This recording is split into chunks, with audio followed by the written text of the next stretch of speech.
इस कार्यक्रम के प्रायोजक हैं रोजगार डेवलपर्स। नमस्कार, पल्स 24 न्यूज देख रहे हैं आप मेरे यानी अक्षय दरावत के साथ और वक्त हो चला है उत्तराखंड उत्तर प्रदेश की खबरों का, लेकिन उससे पहले नजर डालेंगे हेडलाइंस पर। ग्रेटर नोएडा के दादरी में समाजवादी पार्टी की समानता भाईचारा रैली में उमड़ी भारी भीड़। राष्ट्रीय अध्यक्ष अखिलेश यादव ने बीजेपी पर तीखा हमला बोलते हुए 2027 के चुनाव के लिए दिया बड़ा राजनीतिक संदेश। लखनऊ में डिप्टी सीएम केशव प्रसाद मौर्य ब्रजेश पाठक का समाजवादी पार्टी पर करारा पलटवार। अखिलेश यादव की रैली को फ्लॉप बताते हुए पीडीए नारे पर भी उठाए सवाल। देहरादून के जौहरी गांव में ओवरटेकिंग विवाद ने लिया खतरनाक मोड़। फायरिंग की चपेट में आए रिटायर्ड ब्रिगेडियर वीके जोशी की मौत। पुलिस ने आरोपियों की तलाश की तेज। देहरादून मसूरी रोड पर टूटा पुल बना बड़ी परेशानी। वैली ब्रिज से बड़ी दिक्कतें। कांग्रेस का विरोध प्रदर्शन तेज। पर्यटन सीजन से पहले सरकार की तैयारी पर उठे कई गंभीर सवाल। तुम दोनों की मेहनत बहुत रंग लाई है बेटा, घर बहुत सुंदर बना है। ये मेरे पापा का घर। पता है, देख तेरे पापा की नेम प्लेट अपने हाथों से लगाऊंगा। नेम प्लेट तो लग चुकी पापा।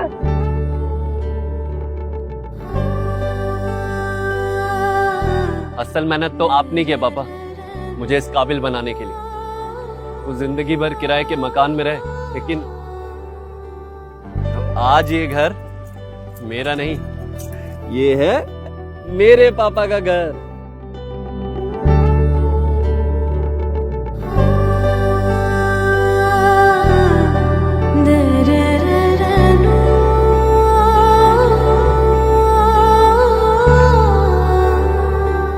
उड़ान सपनों की, आंगन खुशियों का और साथ सकर्णी का।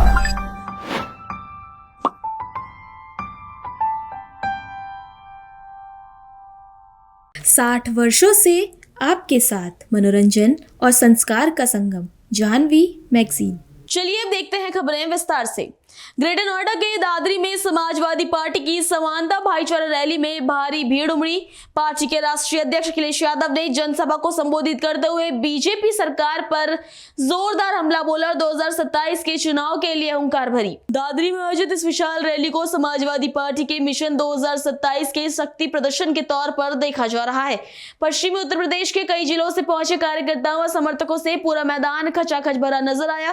कार्यक्रम की शुरुआत सम्राट मिहिर भोज की प्रतिमा पर माल्यार्पण के साथ हुई। इसके बाद अखिलेश यादव ने मंच से बीजेपी सरकार पर निशाना साधते हुए कई गंभीर आरोप लगाए और जनता से बदलाव की अपील की।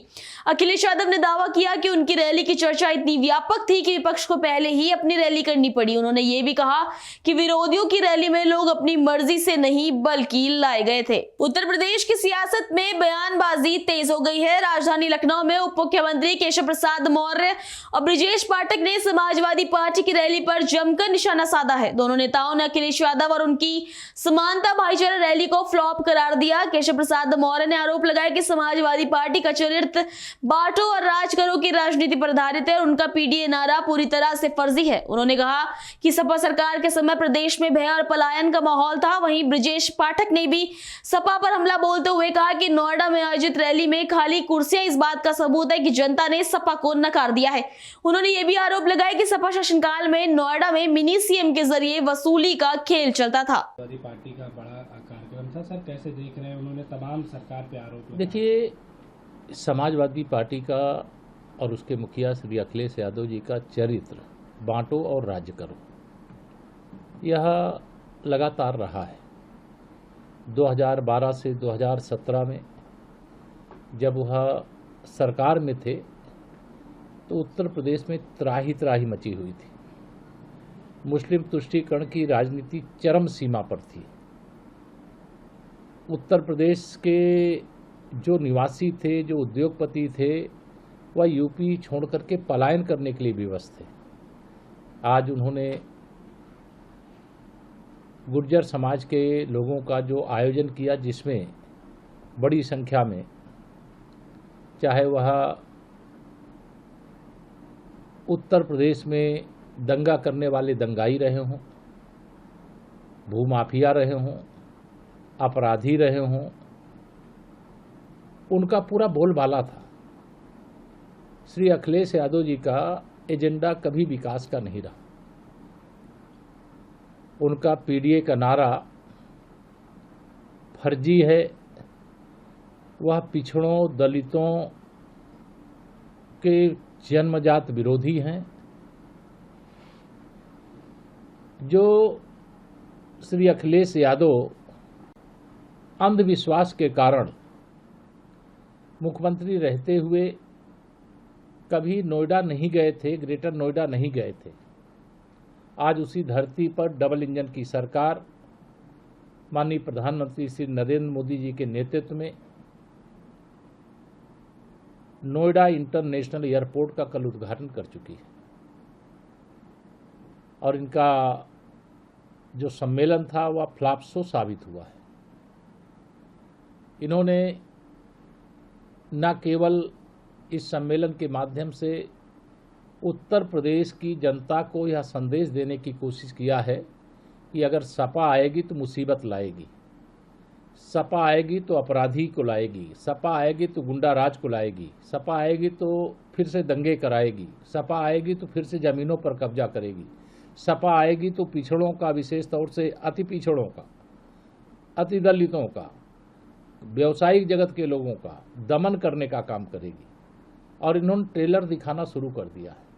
मुझे आज यह बताते हुए खुशी भी है कि भारतीय जनता पार्टी की डबल इंजन की सरकार देश में माननीय प्रधानमंत्री श्री नरेंद्र मोदी जी के नेतृत्व में और उत्तर प्रदेश में आदरणीय योगी आदित्यनाथ जी के नेतृत्व में जितना शानदार ढंग से काम किया है, चुस्त दुरुस्त कानून व्यवस्था के कारण बड़े पैमाने पर निवेश आया है, रोजगार के अनेकानेक अवसर पैदा हुए हैं, उन सब को खत्म करने के उद्देश्य से समाजवादी पार्टी समाज को बांटने का काम कर रही है और समाज को बांटने वालों को अब उत्तर प्रदेश स्वीकार करने वाला नहीं है। 2017 में यह सत्ता से विदा हुए थे तो 2027 में आने के लिए नहीं विदा हुए, 2047 तक फिर से उत्तर प्रदेश की सत्ता में आने पर जनता ने अस्थायी रूप से ब्रेक लगाया है, क्योंकि विकसित भारत, विकसित उत्तर प्रदेश यह काम करना न समाजवादी पार्टी का काम है, न कांग्रेस पार्टी का काम है, न बहुजन समाज पार्टी का काम है।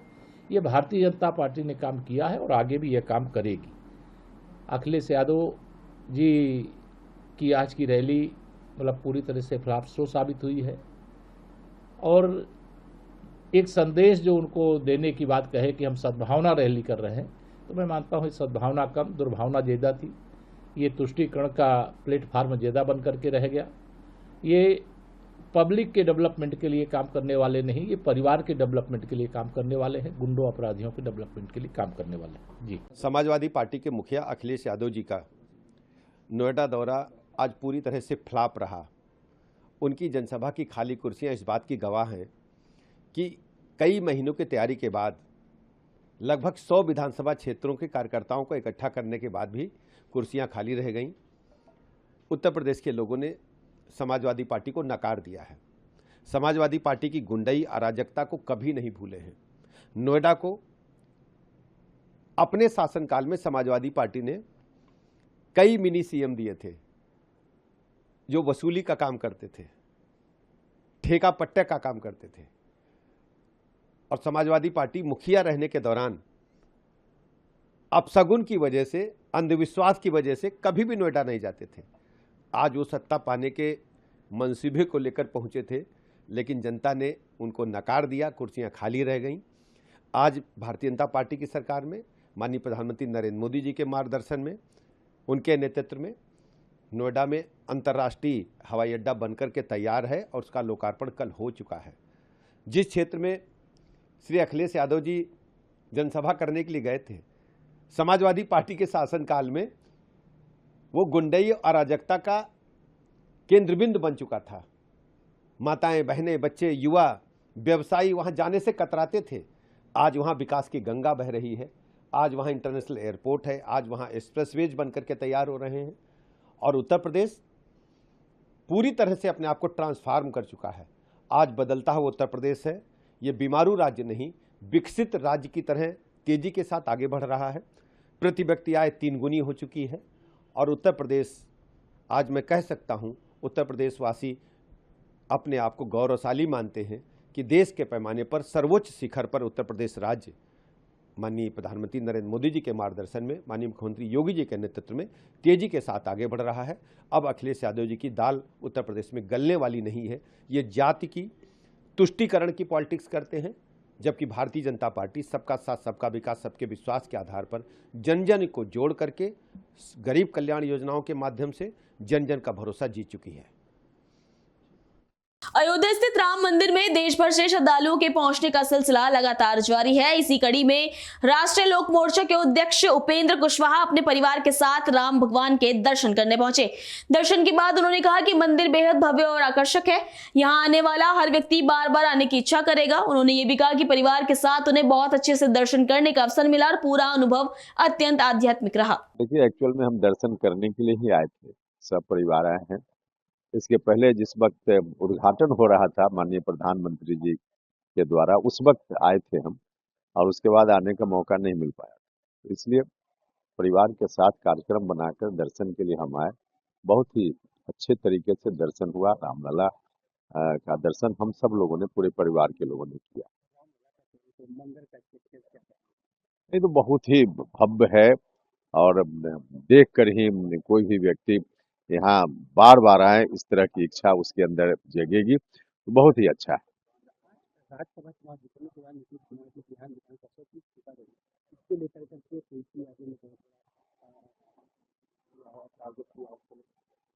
नहीं, देखिए, राज्यसभा में निर्वाचन के बाद ही यह तय हो गया था कि उनको इस्तीफा देना है, तो राज्यसभा में निर्वाचित हुए और निर्वाचन के बाद यह तो सामान्य प्रक्रिया है इस्तीफा करना। इस पर अलग से कोई बहुत गौर करने की जरूरत तो है नहीं।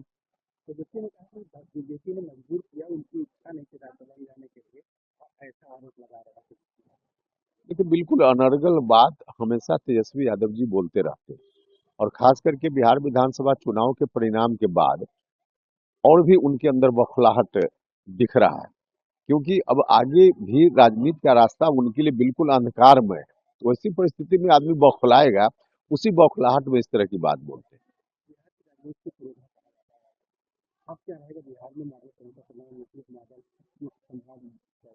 देखिए, बिहार में मुख्यमंत्री कोई भी हो, यह तो तय होना अभी बाकी है, लेकिन कोई भी हो, मॉडल नीतीश कुमार जी का पहले भी चल रहा था, अभी भी चल रहा है और आगे नीतीश मॉडल ही चलेगा। अब यह तो एनडीए का विषय है, तय होगा फिर बता पाएंगे। अगली खबर देहरादून से है। देहरादून के जौहरी गांव में सुबह सुबह हुई गोलीबारी की घटना में सेवानिवृत्त सेना ब्रिगेडियर वीके जोशी की मौत हो गई। ओवरटेकिंग को लेकर शुरू हुआ विवाद इतना बड़ा कि फायरिंग होने लगी, जिसकी चपेट में मॉर्निंग वॉक पर निकले ब्रिगेडियर आ गए। घटना को लेकर पुलिस अधीक्षक प्रमोद कुमार ने बताया कि करीब 7 बजे कंट्रोल रूम को सूचना मिली थी कि 2 गाड़ियों के बीच ओवरटेकिंग को लेकर विवाद चल रहा है। इस दौरान एक गाड़ी में सवार लोगों ने दूसरी गाड़ी पर फायरिंग शुरू कर दी। इसी दौरान वहां मॉर्निंग वॉक पर निकले सेवानिवृत्त सेना अधिकारी ब्रिगेडियर वीके जोशी को गोली लग गई। उन्हें तुरंत अस्पताल पहुंचाया गया, लेकिन इलाज के दौरान उनकी मौत हो गई। पुलिस ने मामले को गंभीरता से देखते हुए आरोपी वाहन और उसमें सवार लोगों की तलाश तेज कर दी है।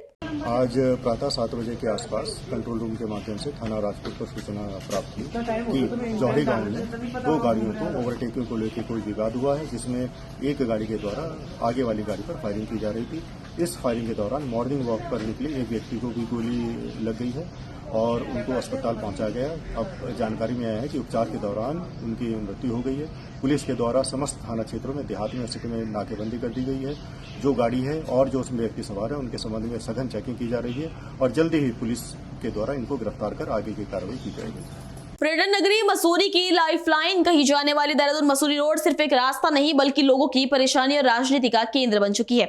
पिछले साल सितंबर में आई आपदा के बाद शिव मंदिर के पास क्षतिग्रस्त पुल की जगह बनाया गया वैली ब्रिज अब राहत से ज्यादा तो मुसीबत बन गया है। 8 महीने बीतने के बाद भी स्थायी पुल का निर्माण न होना न सिर्फ प्रशासन की कार्यशैली पर गंभीर सवाल खड़े करता है, बल्कि पर्यटन सीजन से ठीक पहले सरकार की तैयारियों की भी पोल खोल रहा है। इसी मुद्दे को लेकर कांग्रेस ने सांकेतिक धरना देकर सरकार पर दबाव बनाने की कोशिश की। पार्टी नेताओं का कहना है कि ये सिर्फ पुल का मुद्दा नहीं बल्कि पूरे क्षेत्र की अर्थव्यवस्था और पर्यटन से जुड़ा सवाल है। कांग्रेस नेता उपेंद्र थापली ने साफ कहा कि मसूरी को जोड़ने वाला ये एकमात्र प्रमुख मार्ग है। यदि समय रहते स्थायी समाधान नहीं निकाला गया तो पार्टी उग्र आंदोलन के लिए बाध्य होगी। वहीं शहर कांग्रेस अध्यक्ष अमित गुप्ता ने 8 महीने बाद भी काम शुरू न होने को प्रशासनिक लापरवाही बताया। पूर्व नगर पालिका अध्यक्ष अनुज गुप्ता ने एक दिलचस्प तुलना करते हुए कहा कि दिल्ली से देहरादून का सफर तो 2.5 घंटे में पूरा हो जाता है, वहीं मसूरी से देहरादून पहुंचने में 4 से 5 घंटे लगना अपने आप में सिस्टम की नाकामी को दर्शाता है। नगर निगम पार्षद सुमेंद्र वोरा ने याद दिलाया कि 16 सितंबर की आपदा के सबसे असर मसूरी विधानसभा क्षेत्र पर पड़ा था, लेकिन अब तक ठोस काम नजर नहीं आ रहा। उन्होंने मालसी के पास क्षतिग्रस्त पुल को भी संभावित खतरा बताया है। आप देख रहे हैं कितना परेशानी हो रही है। आप देख लो अभी सामने, आप हम लोग तो थोड़ी देर के लिए बैठे हैं, 6-6 घंटे भी जाम में जूझना पड़ा पर्यटकों को भी, और स्थानीय जो लोग हैं, कई तरह बीमारियां होती है, स्कूल में जल्दी जाना पड़ता है, कॉलेज में कई लोग की फ्लाइट छूट जाती है, तो ये बहुत दुर्भाग्यपूर्ण बात है। 15 दिन पहले, अभी 15 दिन हो गए उनको विधायक जी को बोले हुए कि ये तुरंत जल्दी बन जाएगा बोल के, इस तरह से लोगों को भ्रमित करके बिल्कुल जोड़कर बांध कर रखते हैं कि कोई मुद्दा न उठा सके। तो जो हम लोग विपक्ष में रहकर हम नहीं उठाएंगे तो कौन उठाएगा? और ये स्थानीय लोगों का मुद्दा हमको उठाने की बहुत जरूरी है। और मैं यहाँ पर सभी को, क्योंकि आज सुबह ही मैंने 1 घंटे पहले ही लोगों को बोला और सब यहाँ पर आ गए, क्योंकि लोगों की बहुत परेशानियां हैं। तो अब माननीय यहाँ के स्थानीय विधायक जी, मंत्री जी को आप जानते ही हैं कि कितना, मतलब जितने भी पूर्ववर्ती सरकार ने काम किया, हमारी कांग्रेस की सरकार ने वही काम यहाँ पर है, चाहे वो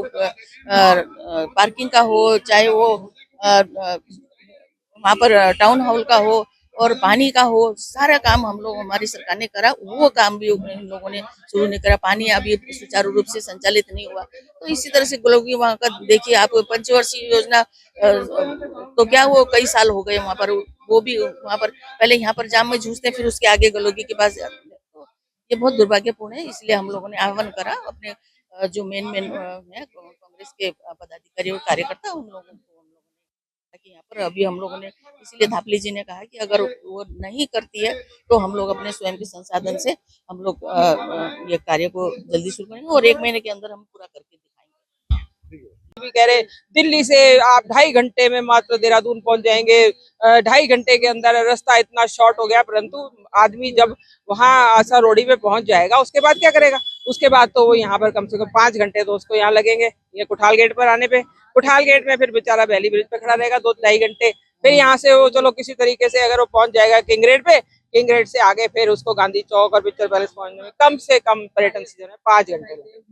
तो इससे अच्छा आदमी तो सिंगापुर चला जाए घूमने के लिए, वो मसूरी क्यों आएगा? फिर बाकी सिंगापुर भी 30-40 हजार रुपए की टिकट है, आदमी हफ्ते का टूर बनाएगा, थाईलैंड सिंगापुर घूम के आएगा, मसूरी क्यों आएगा? तो आप लोग तो चाहते ही है कि जो हमारा देश है, हमारे देश के लोग विदेश जाए और इस देश में ना आए और हम लोग खाते रहें और कोई हमसे सवाल ना पूछे, हमारे मंत्रियों से ना पूछे कि भाई आप लोग क्या कर रहे हैं, और आदमी जो बाहर की टिकट ले और बाहर घूमने चले। मैं आपसे कहता रही हूँ, पूरा सिस्टम भ्रष्ट है इस समय। आप देखिए कंडी लॉज में उस समय 6 पेड़ कटे थे, उनका क्या हुआ? वहाँ दुधली के अंदर कितने पेड़ कट गए थे, वहां पर क्या हुआ? जीव जंतु हमारे उस में फंस रहे हैं, जो जालियां लगाई गई लोगों के द्वारा उसमें फंस रहे हैं, जीव जंतु मर रहे हैं। वहां पर हमारा वन्य जीव क्षेत्र है, हमारा इको सेंसिटिव जोन है, वहाँ हेलीकॉप्टर चल रहा है, यहाँ पर पेड़ धड़ाधड़ काटे जा रहे हैं। तो ये सिस्टम सारा सोया हुआ है। इस समय ये है कि राम नाम की लूट है, लूट सके तो लूट, इस समय ये चल रहा है वहाँ पर, क्योंकि उठाएंगे, क्योंकि वहाँ पर जो हमारे उसके छात्र संघ के अध्यक्ष हैं, उन्होंने तो पहले ही वहाँ पर कंप्लेंट करी हुई है। और अब वो, मैंने कल न्यूज में पढ़ा था कि वो हाई कोर्ट भी चले गए हैं ये पेड़ों का मामला लेकर। तो ये जागना चाहिए, ये ऐसा क्यों हो रहा है कि ये जब किसी से सवाल पूछा जाता होगा तो हमें तो पता ही नहीं है। तो ये पता करना चाहिए क्यों पेड़ काटे जा रहे हैं और किसके लिए हो रहा है ये सब। तो मैंने आपको एक शब्द पहले भी कहा और एक वाक्य अभी भी कह रही हूँ कि राम नाम की लूट है, लूट सके तो लूट। इस समय ये चल रहा है, हमारे पूरे देश में ये चल रहा है और खास तौर से उत्तराखंड में ज्यादा चल रहा है। नहीं देखिए, उस जो हमारा छात्र संघ का अध्यक्ष है उसको सबको फेवर में लेना चाहिए था। उसने अकेले ही लड़ाई लड़ी, उसने हमारे से भी बात नहीं करी, हमारे पास तो वो आया नहीं। और ना ही वो अपने जो बड़े नेता उनके पास, हमें नहीं पता कि वो गया हो या नहीं गया हो। तो अगर वो हमारे पास आता हम जरूर उसका साथ देते और उसको आना भी चाहिए था। उसको सबको अपने फेवर में लेके ये कंप्लेंट करनी चाहिए थी। अभी वो लड़ रहा है लड़ाई, बिल्कुल ठीक है, हम उसके साथ हैं और हम उसके साथ जरूर आएंगे। देखिए 8 महीने से आपके इस वैली ब्रिज की जो ये आपदा आई थी, इस आपदा में जो केंद्र बिंदु था मसूरी विधानसभा था। चाहे वो भेसवाड़ी सेन की बात हो, चाहे वो सेंजारा की बात हो, चाहे वो आपके वैली इधर मसूरी की वार्ड नंबर 1 मालसी की बात हो, खाला गांव की बात हो, डोम गांव की बात हो, सब जगह आज तक ज्यों का त्यों स्थिति है। आज भी कोई भी निर्माण वहां पर नहीं हुआ है। हमें बहुत दुख के साथ ये आपके यहाँ पर ये धरना प्रदर्शन करना पड़ रहा है कि क्यों जनता को सड़क पर बैठना पड़ रहा है, क्यों लोगों को ये आवाज उठानी पड़ रही है। इस वैली ब्रिज से सिर्फ आपके मसूरी तंग नहीं है, आपके नैनबाग के लोग, पूरा धनोल्टी, पूरा यमुनोत्री, आपके जितना पहाड़ी हमारा जो है आपके रीजन है यहाँ से, दवाई का हो चाहे वो आपके गंगलाड़ी का हो, सब परेशान है क्योंकि इनका जो एक मुख्य मार्ग है वो यही है। मसूरी तो अपने आप में मेन, क्योंकि सीजन आपके पीक सीजन आपके हमारा आने वाला है, यात्रा हमारी स्टार्ट होने वाली है। यात्रा पे इन्होंने अभी 15 दिन पहले आपके बयान आया गणेश जोशी जी का कि हम एक और वैली ब्रिज बना देंगे। अरे क्यों भाई, क्यों वैली ब्रिज बना रहे हैं? क्यों यहाँ 8 महीने में अभी तक अब एक से एक पुल हम देख रहे हैं और जगह बन गए, लेकिन हमारे अपनी विधानसभा में नहीं काम हो पा रहा है? चाहे हम आपके आगे आपने देखा कि जितने भी पूछते हैं हमारे गए 3-3 साल से काम चल रहा है, एक ही ठेकेदारों को दिए जा रहे हैं। क्यों आपकी बड़ी कंपनियों को नहीं लाया जा रहा है? अगर हम बड़ी कंपनियों को लाएंगे सिस्टमेटिक तरीके से, अगर आपके यहाँ पर मैपिंग करेंगे भी किस तरीके से होना चाहिए, इंजीनियर्स आपके यहाँ को करेंगे, तो मैं समझता हूँ ये जो बार बार जो आपदा का नुकसान आपके मसूरी की जनता को झेलना पड़ता है, ये नहीं झेलना पड़ेगा। आज आप देख रहे हैं कि पर्यटन सीजन पीक पर है और आज सबसे बड़ी समस्या जो मैं समझता हूँ आपके मसूरी के लोगों को आने वाली है वो है गैस की। आपके जो पर्यटन है, आज हम ऊपर की बात छोड़िए, मैं आप देहरादून की बात ही कर रहा हूँ, अपने वार्ड की बात ही कर रहा हूँ। कई रेस्टोरेंट ऐसे हैं जहां पर खाना जो मेनू में अगर 20 आइटम थे तो 2 ही आइटम दिए जा रहे हैं। यही हाल मसूरी का होगा। तो किस तरीके से हम सीजन को आपके चला पाएंगे, जो हमारे व्यवसायी हैं उनको किस प्रकार से हम आपके कमर्शियल सेंटर दे पाएंगे, ये अभी तक पिक्चर साफ नहीं हो पाई है। आज दिया गया है, पहले भी वो पुल टूटा था, हमने ही ज्ञापन दिया, हमने वहां पर भी खड़े हुए, फिर वो एक दिन में उस पुल का कार्य हमने स्टार्ट कराया था, लेकिन तब भी हमें ये आश्वासन दिया गया कि भाई वहां पर भी पुल बनना है। सिर्फ एक पुल नहीं है, इस प्रकार के 5 पुल आपके इस क्षेत्र में है हमारे, लेकिन उन 5 में से आज एक भी पुल का निर्माण कार्य शुरू नहीं हो पाया है। क्यों नहीं हो पाया ये हमें समझ नहीं है। आप खुद आप लिखा कांडलीगढ़ जो हमारी नदी है, इसमें आप कितनी बड़ी आपदा आई, किस प्रकार से पुल का हाल है। ये पुल भी कभी भी जा सकता है, मैंने कहा ना एक पुल नहीं है, 5 पुल ऐसे हैं जो कभी भी यहाँ पर जा सकते हैं। ये सरकार चेत नहीं रही है, जब तक बड़ा हादसा नहीं होगा, ये चाह रहे हैं कि बड़ा हादसा हो तब जाकर चेतेंगे। उत्तराखंड के अल्मोड़ा जिले के काकड़ी घाट स्थित करकटेश्वर महादेव मंदिर में अब धार्मिक पर्यटन का प्रमुख केंद्र बनने जा रहा है। प्रदेश की कैबिनेट मंत्री रेखा आर्य ने मंदिर के सौंदर्यकरण और विकास कार्यों का भूमि पूजन किया। इस परियोजना के लिए करीब 5 करोड़ रुपए स्वीकृत किए गए हैं। अल्मोड़ा के काकड़ी घाट में स्थित प्राचीन करकटेश्वर महादेव मंदिर के विकास की दिशा में बड़ा कदम उठाया जा रहा है। कैबिनेट मंत्री रेखा आर्य ने यहाँ सौंदर्यकरण कार्यों का शिलान्यास किया। यह कार्यक्रम मानसखंड माला मिशन के तहत आयोजित हुआ, जिसमें मंदिर के विकास के लिए 4 करोड़ रुपए की स्वीकृति दी गई है। यह स्थल स्वामी विवेकानंद की तपस्थली के रूप में भी प्रसिद्ध है, जिससे इसकी आध्यात्मिक और ऐतिहासिक महत्वता और बढ़ जाती है। मंत्री रेखा आर्य ने कहा कि सरकार धार्मिक स्थलों के संरक्षण और विकास के लिए प्रतिबद्ध है। उन्होंने बताया कि काकड़ी घाट जैसे स्थलों को राष्ट्रीय और अंतर्राष्ट्रीय पहचान दिलाने के लिए योजनाबद्ध तरीके से काम किया जा रहा है। उत्तर प्रदेश के सहारनपुर में खनन माफिया बेखौफ होकर अवैध कारोबार चला रहे हैं। आरोप है कि यूपी से खनन सामग्री निकालकर उसे पड़ोसी राज्य हरियाणा में बेचा जा रहा है, जिससे सरकारी राजस्व को भारी नुकसान हो रहा है। सहारनपुर जिले के बेहट क्षेत्र से अवैध खनन का बड़ा खेल सामने आया है। असलमपुर, बर्था कोरसी, रसूलपुर, धौलरा जैसे इलाकों से खनन सामग्री उठाकर हरियाणा बॉर्डर तक पहुंचाई जा रही है। बताया जा रहा है कि सामग्री बॉर्डर के पास स्थित बेलगढ़ क्षेत्र के क्रशर को बेची जा रही है। हैरानी की बात यह है कि पूरा अवैध नेटवर्क प्रशासन की नाक के नीचे चल रहा है। एक और पुलिस प्रशासन रात भर चेकिंग अभियान चलाने के दावे करता है, वहीं दूसरी ओर ट्रक और डंपर बिना रोकटोक के हरियाणा सीमा में प्रवेश कर रहे हैं। इससे न सिर्फ उत्तर प्रदेश सरकार को भारी राजस्व का नुकसान हो रहा है, बल्कि खनन विभाग की कार्यप्रणाली पर भी कई गंभीर सवाल खड़े हो रहे हैं। हरिद्वार में गैस की कथित कालाबाजारी की खबर चलाने एक पत्रकार को भारी पड़ गया। मामला सरकुल क्षेत्र का है, जहां अवैध गैस भरने का खुलासा करने पर संवाददाता को न सिर्फ धमकियां दी गई, बल्कि फर्जी मुकदमे में फंसाने तक की चेतावनी दी गई है। पत्रकारों ने एकजुट होकर इस मामले में हरिद्वार के डीएम मयूर दीक्षित को ज्ञापन सौंपा है। मामला सरकुल क्षेत्र का है, जहां मां कालका होलसेलर प्रचूर नाम की दुकान पर अवैध रूप से गैस भरने की सूचना पर संवाददाता मौके पर पहुंचे और पूरे घटनाक्रम की मोबाइल से वीडियोग्राफी की। खबर प्रसारित होने के बाद आरोप है कि दुकान संचालक और उसके बेटे समेत कुछ लोगों ने संवाददाता का पीछा किया और वीडियो डिलीट करने का दबाव बनाया। बताया जा रहा है कि संवाददाता की गाड़ी रोककर उन्हें खुलेआम धमकी दी गई। यहां तक कहा गया कि उनके खिलाफ फर्जी उगाही का मुकदमा दर्ज करा दिया जाएगा और पत्रकारिता खत्म कर दी जाएगी। संवाददाता द्वारा वीडियो डिलीट करने से इनकार करने पर उनके साथ अभद्रता की गई। हालात बिगड़ते देख उन्हें तुरंत पुलिस कंट्रोल रूम को सूचना दी, जिसके बाद पुलिस मौके पर पहुंची और मामला शांत हुआ। हालांकि आरोप है कि इसके बाद भी फोन कॉल के जरिए लगातार धमकियां दी जा रही है और खबर हटाने के लिए दबाव बनाया जा रहा है। अभी के लिए इतना ही। खबरों के लिए बन रही है पल्स 24 न्यूज के साथ। नमस्कार। इस कार्यक्रम के प्रायोजक थे रोजगार डेवलपर्स। तुम दोनों की मेहनत बहुत रंग लाई है बेटा, घर बहुत सुंदर बना है। ये मेरे पापा का घर। पता है, देख तेरे पापा की नेम प्लेट, अपने हाथों से लगाऊंगा। नेम प्लेट तो लग चुकी पापा।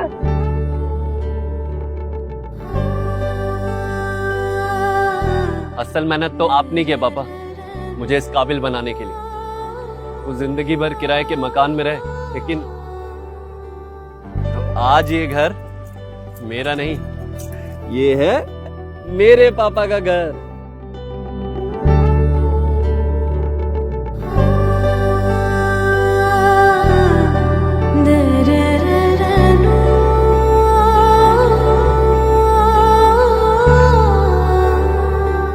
उड़ान सपनों की, आंगन खुशियों का और साथ सकर्णी का।